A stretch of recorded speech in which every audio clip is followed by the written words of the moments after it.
Hey everyone, this is Derrick Broze with the Conscious Resistance Network, and today we are going to talk about Hong Kong. We're going to talk about the recent protests against an extradition bill, and we're going to just give you some examples of how a lot of your favorite YouTubers are not very good at doing investigative work, and they just kind of repeat the same thing in the mainstream and think that they're doing real news. Unfortunately, it's just more garbage.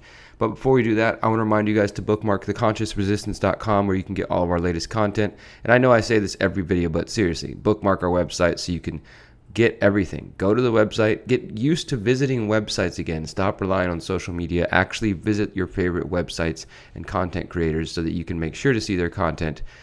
Follow us on Minds, Steam it, join our Discord channel, sign up for our text list, support us on Patreon if you'd like to support me for $1 a month, $5 a month, whatever. Help me continue to do this, and we're almost ready to get back to making documentaries, thanks to some of you who have reached out to be editors, and I think we might be getting some more funding as well, so we'll keep you updated on that. But let's get right into this story, shall we? Well, this is related to recent protests in Hong Kong. Now, this video isn't going to get into the history of Hong Kong as far as, Hong Kong was quote-unquote owned, controlled by the British government. Then it was given to China, and it's kind of its own, its own area. It's technically controlled by the Chinese government, but they do have more freedoms in some ways than those who are in mainland China. So we're not going to get into the complexities of that. We're also not really going to focus on the extradition law that has sparked this. All I will say is this, is there's a law where they're trying to pass that says that if you are wanted for a crime, the Chinese government can extradite you from Hong Kong. And Hong Kong is supposed to be seen as somewhat sovereign. So the people of Hong Kong, we're told, have risen up, and depending on the reports you read, anywhere from 200,000 people to nearly 800,000 plus or a million people have been in the streets of Hong Kong. And really, when you look at the pictures, it's definitely quite a few people. It's pretty big. And let's see what Google CIA tells us when you search Hong Kong protests. The Hong Kong celebrities risking careers to join the protest. Hong Kong's huge protest complains. How Hong Kong students see the anti-extradition protest. Where you shop and where you eat is now a political choice in Hong Kong. How tensions have spread to the U.S. Hong Kong police call protesters illegal, irrational, and unreasonable. Is this a color revolution? We'll talk about what that term means. Hong Kong protesters end police headquarters siege.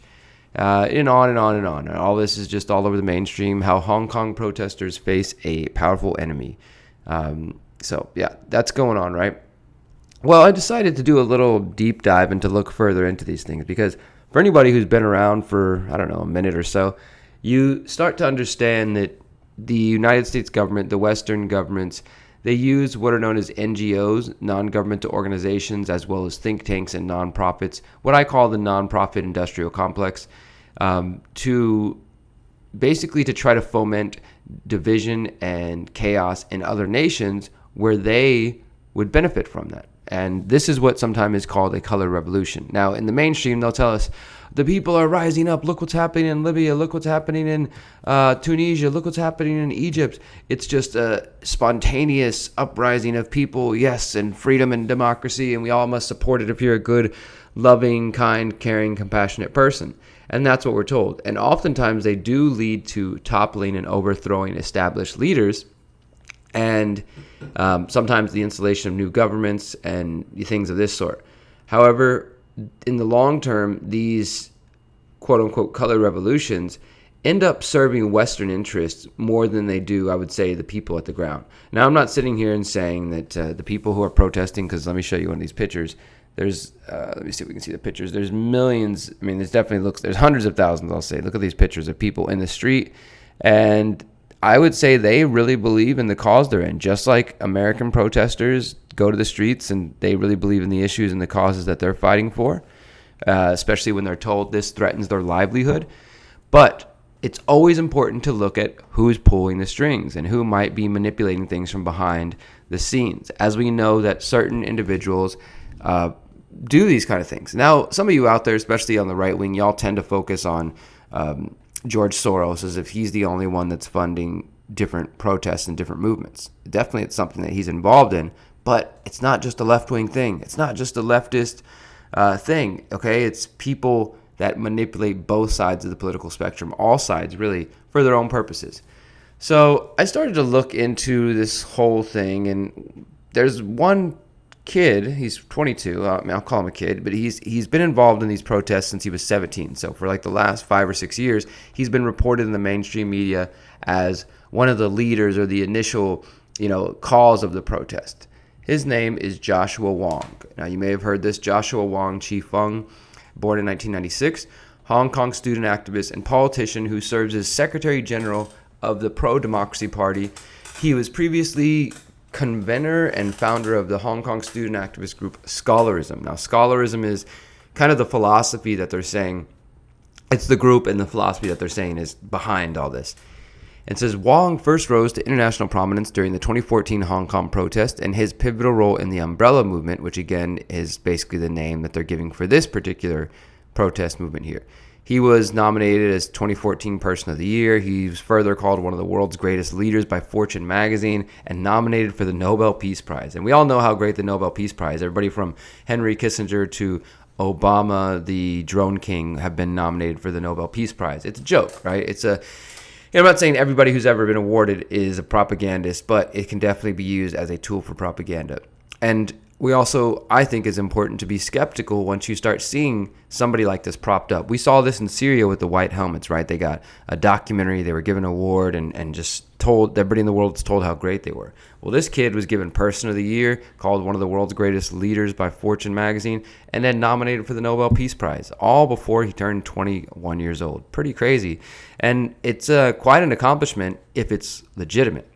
In August 2017, Wong and 2 other pro-democracy activists were convicted and jailed for their roles in the occupation of Civic Square during the 2014 Occupy Central protests. In January 2018, he was convicted and jailed again for failing to comply with the court order. So he's been to jail a couple times. He's seen as, at the very least, a symbol for this movement. And, there's pictures of him in 2012, very young, been giving interviews. He's been leading protests and different things like that. You can read this whole Wikipedia page if you want to get into just the Wikipedia version of events, right? So why is he important? Well, he's being promoted as the figurehead. And when you do a little research, you find things like this from the Wall Street Journal. The Wall Street Journal says, pro-Beijing media accuses Hong Kong student leader of U.S. government ties. This might be interesting. On Thursday, Wen Wei Po published an expose into what it described as U.S. connections of Joshua Wong, the 17-year-old leader of student group Scholarism. The story asserts that U.S. forces identified Mr. Wong's potential 3 years ago and have since worked to cultivate him as a political superstar. Evidence of his close ties to the U.S. that the paper cited included what the report described as frequent meetings with U.S. consulate personnel in Hong Kong and covert donations from Americans. As evidence, the paper cited photographs supposedly leaked. The story also said Mr. Wong's family visited Macau in 2011 at the invitation of the American Chamber of Commerce, where they stayed at the U.S.-owned Venetian Macau, which is owned by Las Vegas Sands. And when asked about these allegations that he was manipulated by U.S. forces, he says, of course it's false. In a subsequent statement online, he denied every detail in the story. The American Chamber of Commerce said no spokesperson was available to comment, and the U.S. consulate in Hong Kong also declined to comment. Now, again, these accusations are pretty strong, and like they said, they're coming from pro-state media in China. So let's say if we were in the United States and we saw a report from Voice of America, which if you've never heard of Voice of America, it's basically just American propaganda broadcast to foreign nations. If Voice of America was trying to expose activists here in the United States who are organizing, we might not take them so seriously, right? And there's, like I said, we don't want to just go off the word of the Chinese government, but it is important to look further into this. So that's what I did. We keep looking into this. It says this isn't the first time that Beijing-friendly media have accused foreign countries of covert meddling in the former British colony. The Chinese government has long been concerned that Western intelligence agencies might try to exploit the city's relatively more open political environment to push democracy, quote-unquote democracy, in the rest of the country. The various color revolutions that ushered in democratic governments across the former Soviet Union in early 2000s, and which were partly organized by foreign-funded NGOs. That's a key word right there. That's admitted in the Wall Street Journal. So again, this is a regular thing that happens fairly often, but they try to make it sound like it's not nefarious. But what you have is foreign-funded, non-government organizations. So that's, it's right there in the name. This is not a government organization. That's what they want you to think and to believe. These are just independent organizations. Like, they love democracy, and they have these real vague names like, well, one of them we're going to talk about in a moment, the National Endowment for Democracy, or the Human Rights. There's a bunch of them. They have like these very vague names. They go into Western nations, they go into foreign nations, and they fund protest movements. And again, they try to, some would say, well, of course they fund these movements because the Chinese are communist and, they have authoritarian government, which is true. I'm not here to defend the Chinese government at all. So we have to support in some way. That's the best case scenario. The other scenario is that these organizations, the NGOs, have ties to the CIA and other intelligence agencies, and they are just fronts for the desires of the Western oligarchs. Allegations of foreign intervention in Hong Kong have become particularly intense in the run-up to 2017, the earliest that Beijing has said Hong Kong residents can begin to directly elect their leaders. Wen Weipo and other Beijing-leaning Hong Kong newspaper Ta Kong Po, for example, have accused the UK of stationing British spies across Hong Kong. Pro-Beijing publications have also accused Hong Kong media mogul and Beijing critic Jimmy Lai of having connections with the CIA. Mr. Lai is the founder of Next Media Limited, which owns the Apple Daily newspapers in Taiwan and Hong Kong, and is a major donor to pro-democracy groups. In a report on Mr. Wang, Wen Weipo said that the U.S. CIA is making a pointed effort to infiltrate Hong Kong schools, for example, through the Hong Kong America Center, a group headed by former U.S. diplomat Martin Holbrook that promotes Hong Kong-U.S. ties. It also alleged that the CIA is actively training a new generation of protest leaders in Hong Kong through sponsoring students to study in the U.S. So they get students to come over here to the U.S. Hey, come over here. We just want to help you get a Western education. They get them set up with different groups, funding. They send them back home, and they start protest movements. And that's exactly what this Joshua Wong fella did. I do believe he came to the United States or if not to the United States, to the UK for education. And that's when he started to promote this scholarism idea. So this is being reported a couple years back, Wall Street Journal from 2014. And Hong Kong student groups, including scholarism, are leading a boycott. So that was back then. So yeah, there's pretty clear indications that these organizations, that the NGOs, have had a hand in fomenting these protests in Hong Kong. And of course, BuzzFeed News is here to tell you, well, Chinese state media and others are spreading false information about the protests. And they basically try to say that anybody saying that it's tied to the CIA is fake. And yeah, so trust BuzzFeed if you like on that one. I think I'll skip believing them. Now, this one I thought was interesting from the South China Morning Post. This is from a couple of years ago. Joshua Wong on Hong Kong human rights, those CIA rumors, and his Sundance winner. Oh, wouldn't you know it? He got a documentary just like the White Helmets. It's called Joshua, Teenager versus Superpower. And it apparently won the Audience Award in the World Cinema Documentary category at Sundance, which is one of the biggest film festivals in the world. And his presence has already been felt at the Independent Film Festival in Park City, Utah. The film's American director Joe Piscatella, on stage with British producer Matthew Torn, said, "Thank you, Sundance, for giving us a venue to show this film about human rights violations going on halfway around the world." Now, again, I'm not saying the Chinese government doesn't violate human rights. Of course they do. They're a tyrannical, authoritarian regime, just like many of the all the leading nations in the world: Russia, China, the U.S., Britain. They are all responsible for human rights violations. But that doesn't mean we should just blindly accept and support when they tell us that people are protesting and it's going to be better for everybody. Now, the director says, "These films aren't made without an amazing team, and I need to thank my producer. Not only who had the wherewithal to discover our hero, Joshua Wong, in a park at age 13, rocking a mic and getting a crowd rolling, he also had the wherewithal to turn his camera on." So they say they just happened to discover him at a park, and that's just what it was. And Joshua, Teenager versus Superpower premiered on the second day of the festival. And yeah, so it's interesting. So he had this documentary. He gets a documentary to promote his worldview. Joshua, Teenager versus Superpower is a documentary, and it's about him rallying the youth together in the 2014 Hong Kong Occupy movement. And as I said, Sundance Netflix negotiated worldwide viewing rights for this documentary. It premiered at Sundance. It won awards. And this is just like I said, the White Helmet. So it seems to be the case that these NGOs, these non-government organizations, they get funding from intelligence agencies. They find their character in the storyline they want to work with. They get them into a documentary. They promote that all over the world. It wins awards. It wins hearts and minds. And there you go. That's a successful propaganda campaign. Now, there's a really good article here that I want to just take a look at. This is coming from Mint Press News. American government, NGOs, fuel and fund Hong Kong anti-extradition protests. It is inconceivable that the organizers of the protests are unaware of the NED ties to some of its members. NED is the National Endowment for Democracy. Protesters in Hong Kong attempted to storm the parliament on Tuesday, this is a couple of weeks old, in opposition to the amendment to the Autonomous Territories extradition law. Some of the groups involved received significant funding from the National Endowment for Democracy, a CIA soft power cutout that has played a critical role in a number of U.S. regime change operations. So let's get into the details of it. Let's skip all the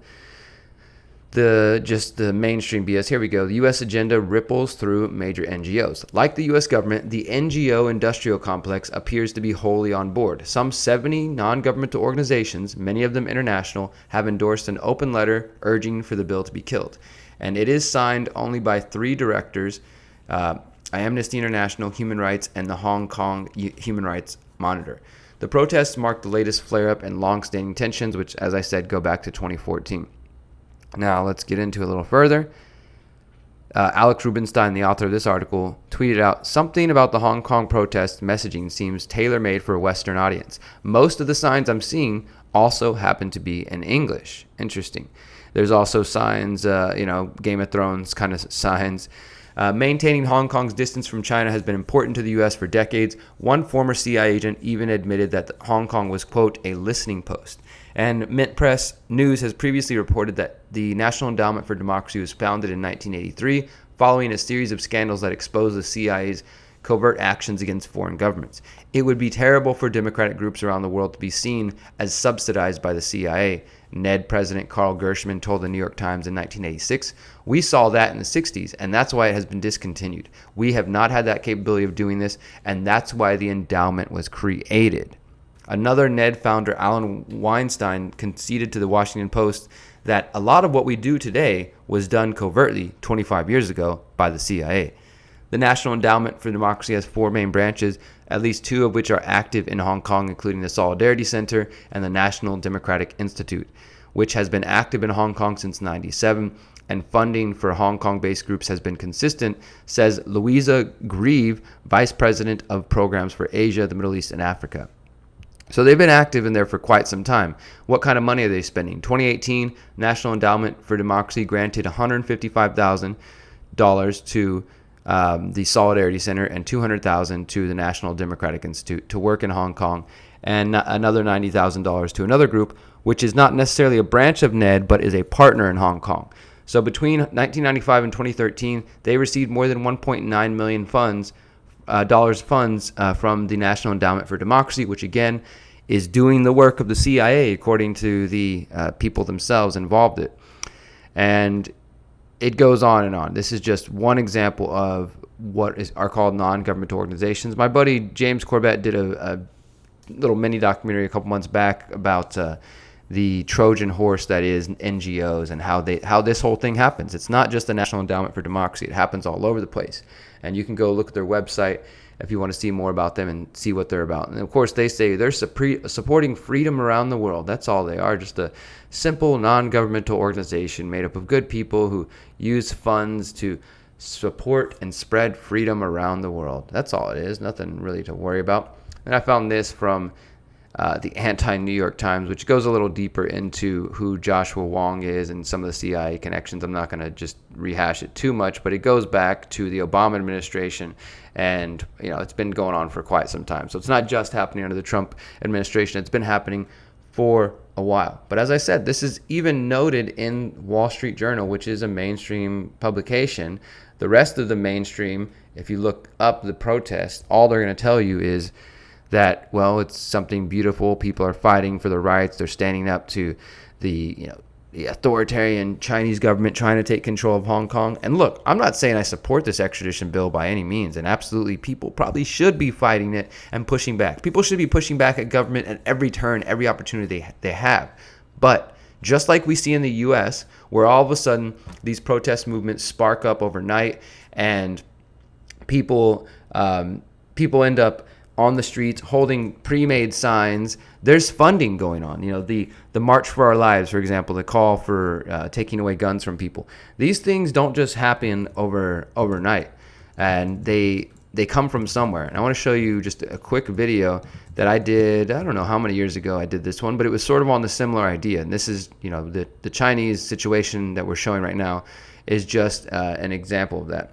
Let me see if I can find it on the YouTube channel. It was called Who's Leading This Revolution Anyway, basically. And as you can imagine, it was just me trying to get people to think deeper about this. When you hit the streets and you go protest or you march, especially those who get called, it's always some kind of emotional thing. It's something big happens, a law's going to get passed, or in the case of the March for Our Lives, there's school shootings, the kids get upset, and then they feel compelled to go to the streets and act. But you have to ask yourself, who's leading the revolution anyway? And this is an old school video of mine from 2014 talking about this, discussing Ferguson, revolutions, and the importance of being philosophically sound. So I'll put that in the link below as well if you want to catch up on that. And I'll put all the other links relative to what I just discussed. And I think that's where we're going to leave it today, guys. I think it's important for us to question what we're seeing. And I also want to remind you, like I said in the beginning, go look at your favorite YouTube channels, the ones you follow. Yeah, I'm not going to name any names, but the ones that you regularly peruse, and look up what they said about Hong Kong. Did they even mention Joshua Wong and CIA ties, or did they just say, look at this massive protest happening in Hong Kong, it's so great, and oh, the media is not talking about it? Yeah, they are talking about it. They're wanting everybody to talk about it. It's all over the mainstream media, and maybe that's something we should question and challenge. So just remember that whenever you're thinking about who you want to support, who you want to throw your $1 to, your $5 to on Patreon, remember that I'm an investigative journalist, freelance investigative journalist, funded by you guys, and without your support, I couldn't do this. And instead of rushing to be the first one to report on news stories like some other channels out there, I wait, I'm patient, so I can give you guys the actual good information. And on that note, I do have a video coming out on the NXIVM trial. I know the trial just came to an end, and I haven't done a single video on it because I've been waiting. I've been doing research behind the scenes, and we will have a video coming out on that very soon. So with that, I'll leave it there. Stay tuned for more videos. Leave likes, comments, shares, and all that good things. And remember, you are powerful, you are beautiful, and you are free. Peace.